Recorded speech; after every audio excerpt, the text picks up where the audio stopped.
Hello, and welcome to OSINT, Fun with Open Source Intelligence, brought to you by Pentester Academy. My name is Jamal Bandakwala, and I will be your host and guide for this fun, exciting course. So, intelligence and OSINT. Let's talk about intelligence.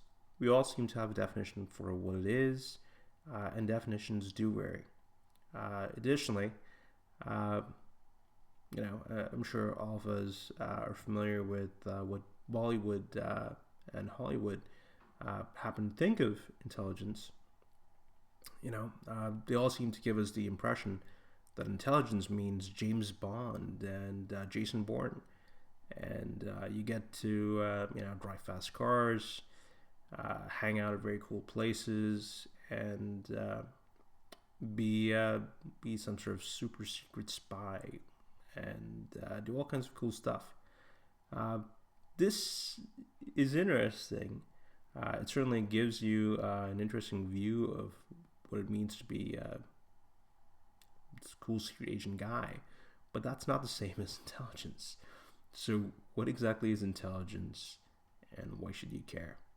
Well, CSIS, the Canadian Security Intelligence Service, defines intelligence as the end product, the final reports to prepare and send out to either ministers or whoever the end user is. And it's this overall collection of information from different sources. It's the collection, collaboration, evaluation, analysis, as defined by their mandate, and their definition can be seen below.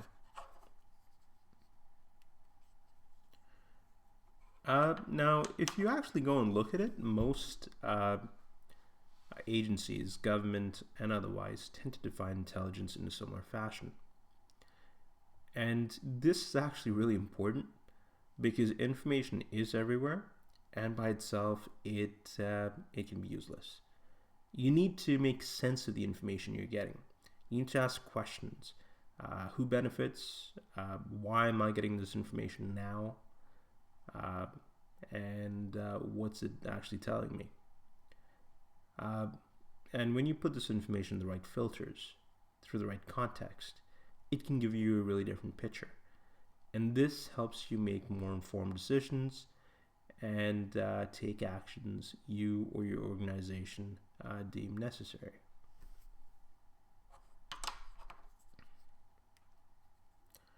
So now that you know what intelligence is, what exactly is OSINT? OSINT, which is short for Open Source Intelligence, is a form of information gathering and intelligence gathering analysis through open sources. And open or publicly available sources are distinct and very different from secret or covert sources.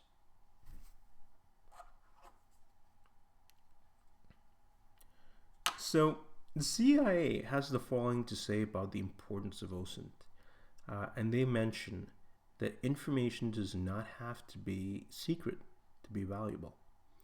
And they go on to say that the information we get from broadcasts, from the journals we read, the sites we go to, all these things that change our worldview, this can be classified as OSINT.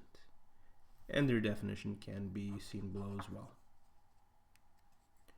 So when we're talking about OSINT and publicly available sources, what does this mean?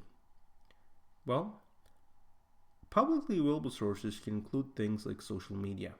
So your LinkedIn profile, your Facebook profile, your Tinder profile, that Pinterest profile you've got, newspapers. So all the newspapers you're reading, they all provide publicly available information. But also, the fact that you subscribe to those newspapers is also a form of open source intel. TV, other web content, forums, the forums you're browsing, you're posting to, satellite images, publicly available databases. So the databases that list what medications are available in a certain region or is legal in a certain area.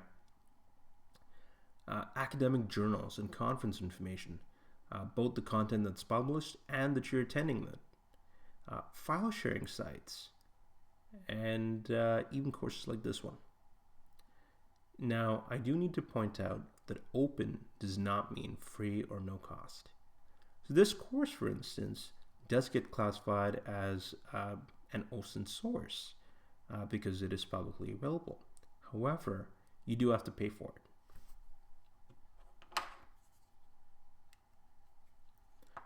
Now, I do need to point out that in this course and in your research, you will encounter or come across information that is clearly marked as being confidential, secret, or sensitive. Now, this can be because the database was breached, or a malicious attack exposes information, or an insider didn't realize and put something out there. It can also be due to things that have been incorrectly configured. It can also be due to information that, while at first does not seem to be sensitive, when you put that in context with other bits of information, they do change what you're seeing.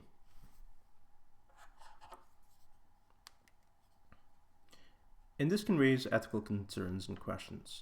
Should you use information that is clearly marked as confidential, but has been exposed in the public realm? Well, this is something you need to think about, because on the one hand, the other party already has this information,